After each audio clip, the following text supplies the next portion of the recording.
हे everyone, Radhe Radhe. Mahabharat में कई योद्धा ऐसे हुए हैं जिनकी महानता को केवल उनके पुत्रों से जोड़कर ही देखा जाता है। ज़्यादातर लोग उनके बारे में नहीं जानते। महाभारत के इतिहास में ऐसे ही एक राजा थे, महाराज शांतनु, जो भीष्म यानी देवव्रत के पिता थे। राजा शांतनु न केवल एक साहसी राजा थे, बल्कि उनमें देवताओं की समान शक्तियाँ भी थी। आइए जानते हैं राजा शांतनु की दिव्य शक्तियाँ कौन सी थी।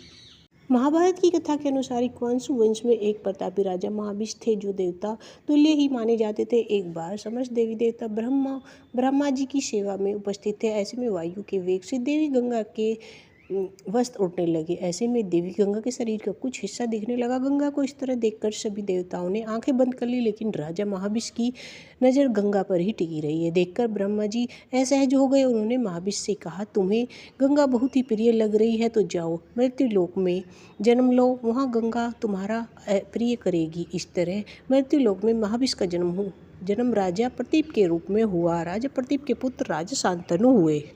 राजा शांतनु इक्ष्वाकु वंश से थे। उनके पिता राजा प्रतीप पूर्व जन्म में राजा महाबली थे, इसलिए एक देव पुरुष की संतान होने के कारण राजा शांतनु में भी दिव्यता का अंश था। राजा शांतनु के पास मुख्य रूप से दो शक्तियाँ थी।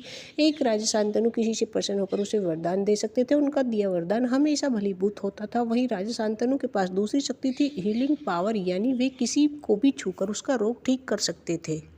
राजा शांतनु का विवाह देवी गंगा से हुआ था। दोनों ने एकांत में विवाह किया था। देवी गंगा ने राजा शांतनु के सामने शर्त रखी थी कि वे जो कुछ भी करेगी, शांतनु उनसे कभी कोई प्रश्न नहीं करेंगे, वरना देवी गंगा उन्हें हमेशा के लिए छोड़कर चली जाएगी। इसी तरह शांतनु और देवी गंगा के मिलन से 7 पुत्रों का जन्म हुआ।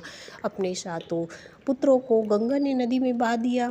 जब गंगा 8वें पुत्र को नदी में बहाने गई तो राजा शांतनु ने उनसे पुत्रों को बहाए जाने का कारण पूछ लिया और 8वें पुत्र को न बहाने के लिए कहा। गंगा ने शांतनु को 8वां पुत्र दिया और शर्त के अनुसार उन्हें छोड़कर स्वर्गलोक चली गई। इस 8वें पुत्र का नाम देवव्रत रखा गया, जिसे आगे चलकर भीष्म पितामह से जाना जाता था।